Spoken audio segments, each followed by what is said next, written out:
Παναθηναϊκού από το Κουτσούρε. Τώρα είναι ο Σεϊταρίδης που πασάρει με το κεφάλι στο Βαζέχα.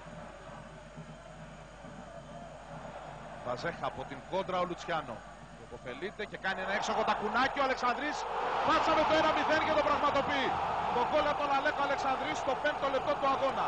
Σε ένα καταπληκτικό τακουνάκι του Λουτσιάνο Ντεσόουζο που τον έβγαλε φάτσα απέναντι στον Νικοπολίδη και εκεί βέβαια πολύ σπάνια ο Αλεξανδρής αστοχή.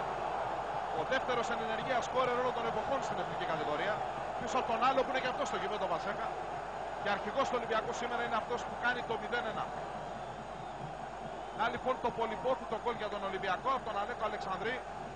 Το λέγαμε ότι ο Ολυμπιακός χωρίς γκολ δεν έχει τύχει σε αυτό το μάτς. Και το πετυχαίνει τόσο νωρίς. Μόλις στο 5ο λεπτό του αγώνα. Εδώ πάλι Λουτσιάνο. Τακουνάκι φεύγει καλυπτόμενος καθαρά από το βόκολο ο Αλεξανδρής. Πλασάρει ιδανικά τον εξερχόμενο Νικοπολίδη και κάνει το 0-1 στο 5ο λεπτό ακριβώς. Εδώ. Το εξαιρετικό πλασέ με το δεξί από τον Αλέκο Αλεξανδρή.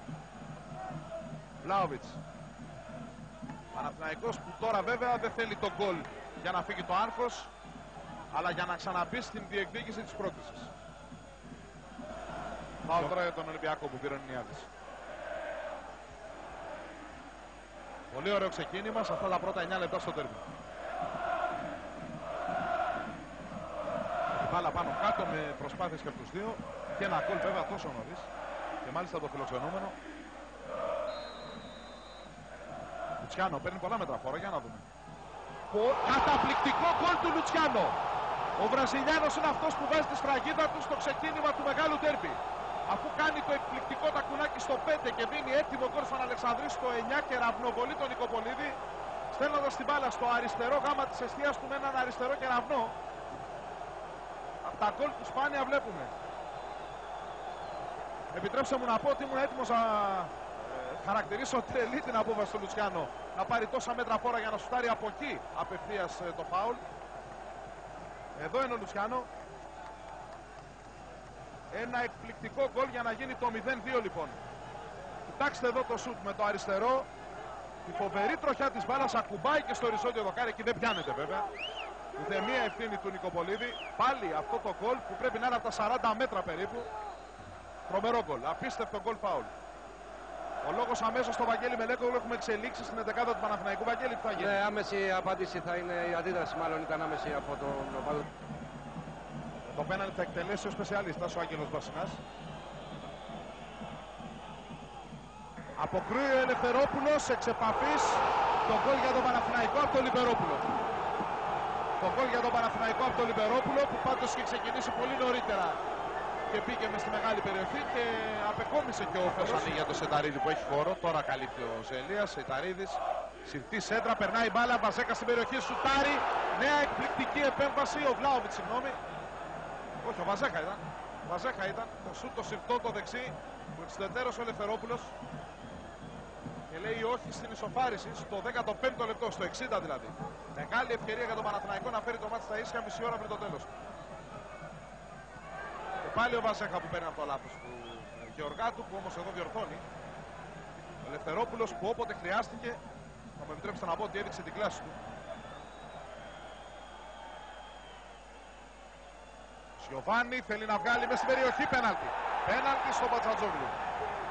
Πέναλτι στον Πατσατζόγλου που δίνει χωρίς κανένα δισταγμό. Τώρα στο 61 θα εκτελέσει ο Γεωργάτος τελικά, όχι ο Σιωβάνι. Ο Γεωργάτος πηγαίνει στην εκτελέση.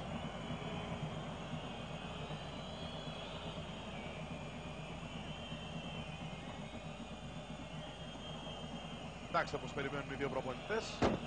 Γεωργάτος τώρα. Στα δίχτυα η μπάλα, το 1-3 για τον Ολυμπιακό. Γεωργάτος που νικάει τον Νικοπολίδη, στέλνοντας την μπάλα στον ουρανό των δίχτυων της εστίας του. Πανηγυρίζει ο Γεωργάτος που φωνάζει τους συμπαίκτες του να πανηγυρίσουν όλοι μαζί.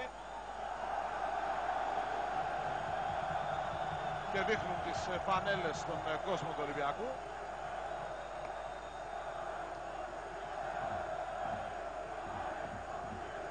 Την ώρα που οι παίκτες του Παναθηναϊκού πήγαν να κάνουν γρήγορα τη σέντρα, κάτι έλεγε ο διαιτητής με τον τέταρτο. Εδώ και πάλι ο Γεωργάτος στέλνει την μπάλα στην αριστερή γωνιά του Νικοπολίδη, στον ουρανό της εστίας του. Αυτός έχει ξαπλώσει δεξιά. Εδώ δείτε και γίνεται το 1-3. Για να ακούσουμε τον Νίκο τον Καβαλά. Τι ζήτησε ο Μπριακός, Νίκο μας, για το Καραγκούνι.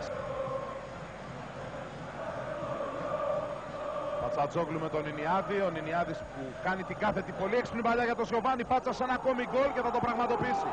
Το 1-4 από το πλασέ σαν σε προπόνηση του Βραζιλιάνου, που μπορεί να κοιτάζει προς τον Παντοδύναμο και να δείχνει από πού αντλεί τη δύναμή του για να πέσει μπάλα για να σκοράρει. 7 λεπτά πριν το τέλος, το 83, ο Ολυμπιακός φτάνει πια σε θρίαμβο. Και είδατε και την απόγνωση του Αποστολάκη σαν κοντράστ στο συναίσθημα του Λεμονή με τους πανηγυρισμούς του. Γιωβάνι λοιπόν 1-4. Εδώ περιχαρής ο Βραζιλιάνος που παίρνει την εξαιρετική κάθετη παλιά του Νινιάδη, τρυπάει την άμυνα του Παναθηναϊκού. Και εδώ πια τι να κάνει ο Νικοπολίδης. Κοιτάξτε πώς τσιμπάει την μπάλα ο Βραζιλιάνος. Η ψυχραιμία στην εκτέλεση σε τέτοιες στιγμές δείχνει και την κλάση του παίκτη. Δείτε εδώ. Καταπληκτικό γκολ από τον Γιωβάνι και σε ό,τι αφορά τη μεταβίβαση του Νινιάδη, αλλά και σε ό,τι βλέπουμε εδώ, στο εκπληκτικό του δηλαδή πλασέ. Φύσας που γεμίζει, ο Λιμπερόπουλος ψάχνει εκεί χώρο ανάμεσα σε Γεωργάτο και Κοστούλα που αλλάζουν την μπάλα εδώ και με τα κουνάκια. Ο Κοστούλας διώχνει. Ο Κούμας είναι αυτός που κάνει την κεφάλια. Ο Ολυμπιακός έδειξε να έχει πολύ περισσότερες δυνάμεις από τον αιώνιο αντίπαλό του στο σημερινό ντέρμπι. Ένα Παναθηναϊκό που πρέπει να πει κανείς ότι δείχνει πια εξουφαινωμένος από μια δύσκολη, μια μεγάλη